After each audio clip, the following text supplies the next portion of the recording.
Pompeii, baby. Let's do it.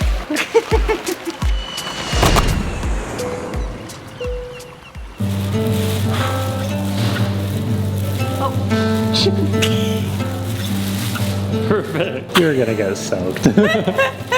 My ear. Our ponchos are already soaking wet. They're great. Guys, we've been carrying these in our bags for months and finally we're using them. Oh, the hat will be nice. Let's do this. The door is so tiny.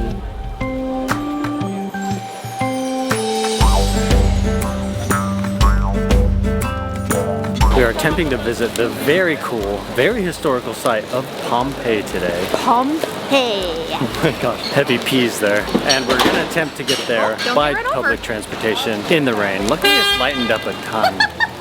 The street is insane. Watch your foot. Shell, you're looking really good there. Listen, this is how I get it to stay on my forehead. It's like saran wrap across my forehead. Guys, we're gonna tell you more about Pompeii, what it is, what happened there, when and if we get there. We got a walk ahead of us, and then we're taking a train down somewhere close to it. Honestly, we aren't exactly sure of the route And then maybe just a yet. bus, and then maybe All we I have know no idea. is we really want to get there and we want to see it, but we have very limited time to do it. So we're gonna do the best we can here. This is insane, guys.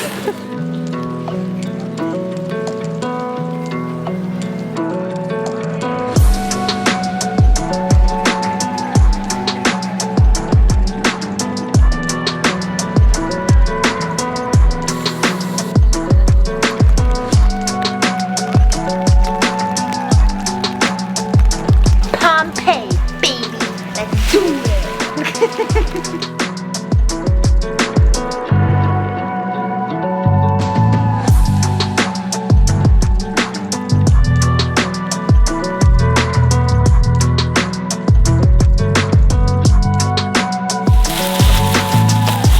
Welcome to the ancient city of Pompeii. We made it. This is so cool, and I'm loving the rain. There's very few crowds here right now. So we're gonna be wandering all around this ancient site, pretty much to ourselves. Pretty incredible, guys. If you've never heard of Pompeii, it is a very, very interesting story. This is one of the only places on Earth where you can really see how the Romans lived over 2,000 years ago. A lot of the ancient sites in Europe are actually ruins, meaning they've been weathered a lot over the last hundreds, thousands of years, and very little of them are actually left to see and enjoy. Whereas Pompeii here, there's neighborhoods, there's houses, there's an entire city here that is mostly intact for people to see.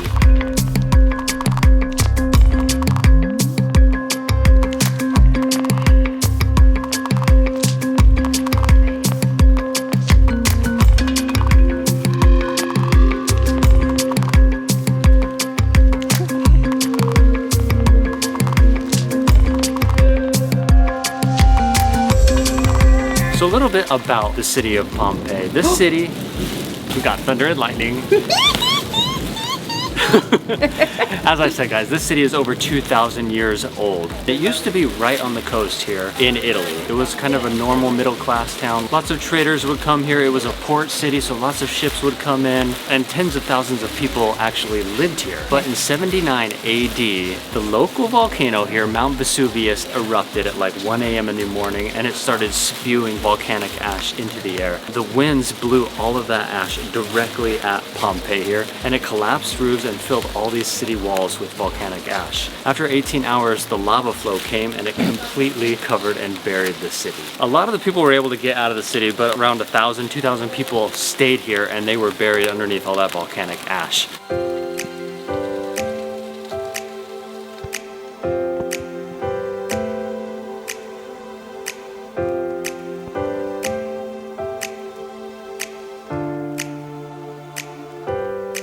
We're in the Garden of the Fugitives right now, and behind here they have a lot of cast moldings of people that did not make it out of the city when that volcano erupted. It's a very kind of interesting thing to see because they're all in positions that they were in when they got buried in that volcanic ash. Really sad. A lot of little kids. The reason that we have these is because the ash filled the city and it has preserved everything. That's why the city is so well intact, is that ash that filled it kept everything kind of just frozen frozen in time, including these people. And when they were excavating it, they actually recognized cavities in the ash that were the shape of people. And so they would use a plaster and slowly fill those cavities with plaster. And from that, they were able to get molds of the people that were buried here in the ash when that volcano erupted. And they have them all in their original positions that they laid during their last moments. It's honestly really remarkable what they were able to do with these molds. They are so detailed that you can honestly see like the folds in the clothing and the robes and things that they were wearing. It's really cool.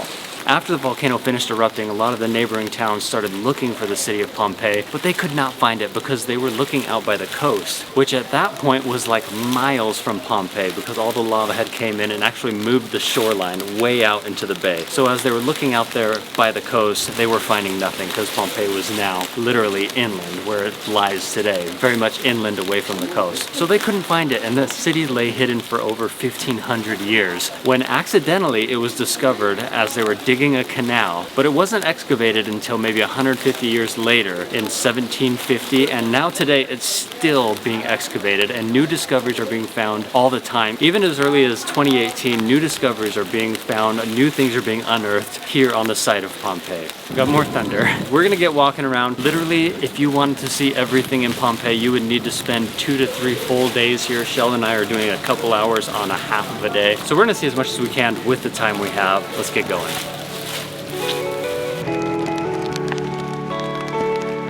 What'll it be, sir? One taco. Oh no. Some pita.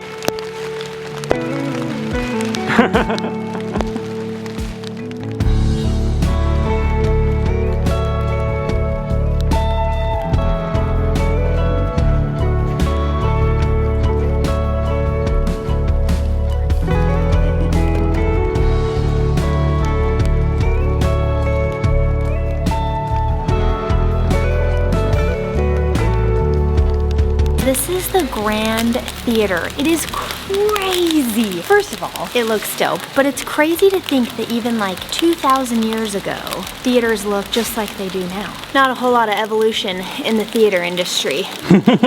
But this is really cool. Stadium seating. Yeah, stadium seating, rounded. I mean, it makes sense. Y'all will just want to see the stage.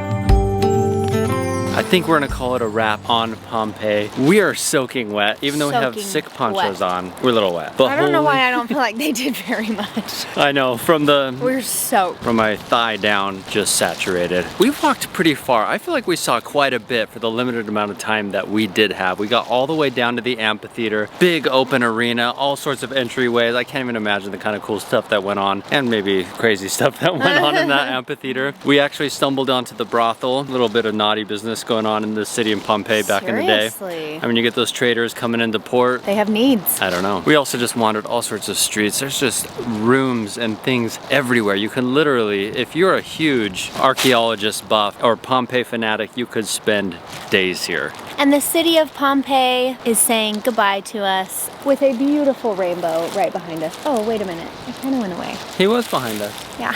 And it was beautiful. Beautiful. He's very faint now, but beautiful rainbow. It's kind of funny. The rain's also very much letting up right now as we're about I know, to as leave. we're about to leave. Mount Vesuvius is also popping out right to the side here. Very cool. We're very close to that volcano. I can see why the ash made it right here and buried this city. We're gonna head back down though, buy another train ticket, head back into the city of Naples, probably find something to eat. That's all that's dry. Right when we get on the train platform to go back, the rain has stopped and it's beautiful. It has been non-stop all day.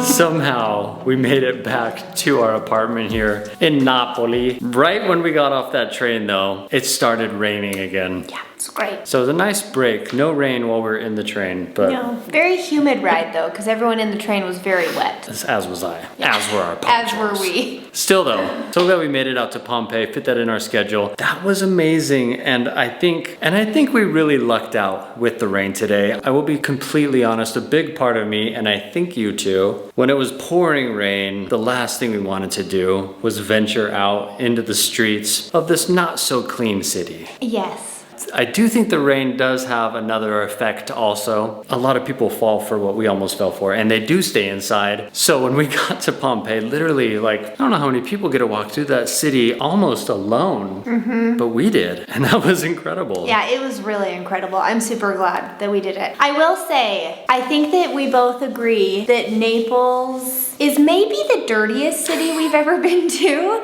We were a little surprised. People had told us that it was dirty, and we have even talked to some of the locals who have like joked about how dirty the city is. I was a little surprised. We've been to a lot of big cities, and I would definitely say Naples is for sure the dirtiest city we've been to. But the food and the people here definitely make up for that. Because like we have had incredible food and we have met some incredible people who are from Napoli. And not only was it maybe a little bit on the dirtier side, it's crazy. There's people out everywhere. Like, we love New York City. We love that city. It can be a crazy city. We love New York. We love London. The Shanghai, the Beijing. I feel like you and I have been to so many big cities, and we love like the hustle and bustle of a crazy big city. This outdoes all of them. Yeah. Naples, Italy, you guys. This is the craziest city. Who knew? Not only in Italy, I think, but maybe from what we've seen, the world. Yeah, this city is pretty wild for sure. I had no idea that it was like the busiest, craziest city in Italy until one of the gentlemen that we met last night, who was born and raised here, told us that Naples is one of the busiest, craziest cities in Italy, as well as one of the dirtiest. Yeah.